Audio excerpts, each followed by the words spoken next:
The reward of 12,041 pesos and 82 centavos is awarded to Informant Sally. A round of applause, please.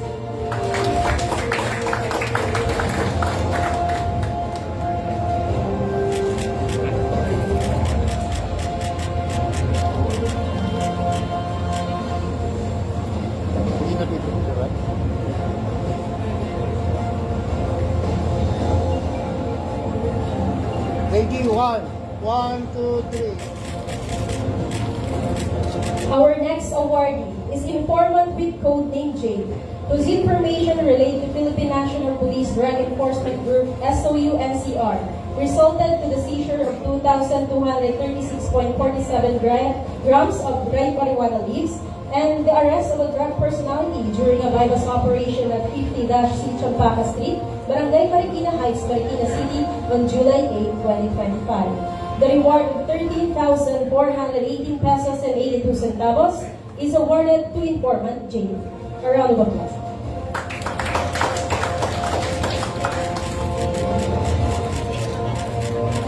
Ready, one. One, two, three.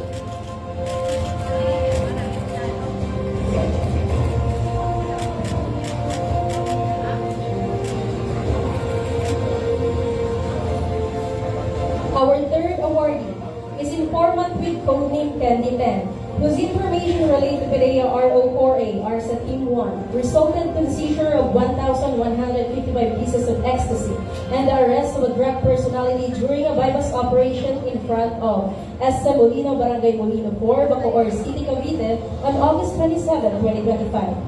The reward of 138,600 pesos is awarded to informant Candy 10.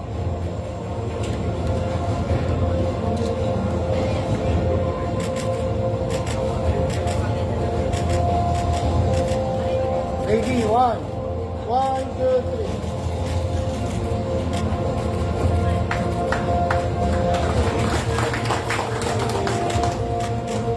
Our next awardee is informant with code name Jane, whose information related to PDEA RONCR Northern District Office resulted to the seizure of 2,996.94 grams of shabu and the arrest of a drug personality during a bypass operation at Antero Soriano Highway, Jollibee, Sahol Ulang Parking Space, Tansa, Cavite on November 12, 2025.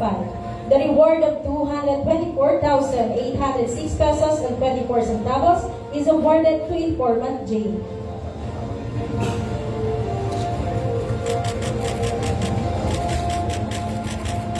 Ready, one. One, one, two, three.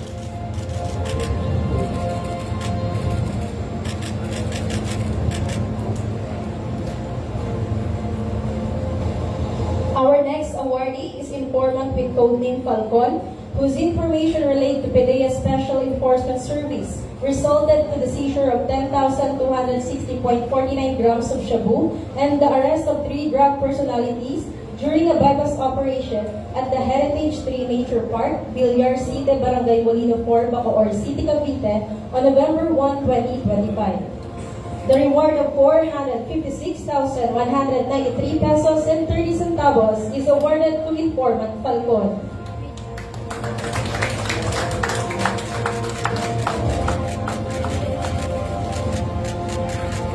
Ready, one. One, two, three. Our last and not least awardee, informant with code name James, whose information related to PDEA RONCR Northern District Office resulted to the seizure of 24,983 grams of shabu and the arrest of 3 drug personalities during a bypass operation along Maharlika Highway, Sitio Porokdos, Barangay Masin Norte, Candelaria, Quezon on October 10, 2025. The reward of 1,834,640 pesos and 81 centavos is awarded to informant James. Ready, one. One, two, three.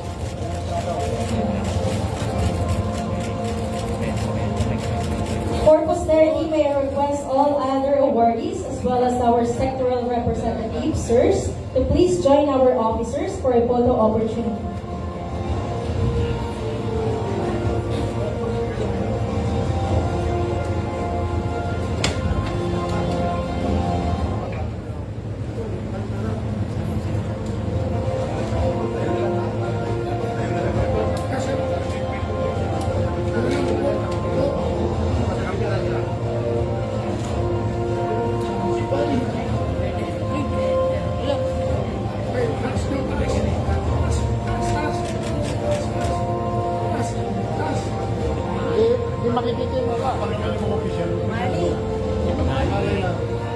Ready, one.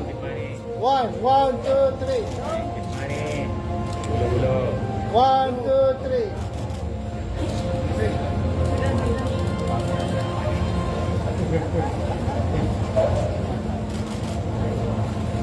Okay ka lang mag-try.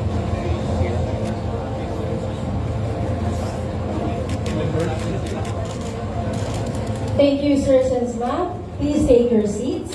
Once again, congratulations to all the awardees.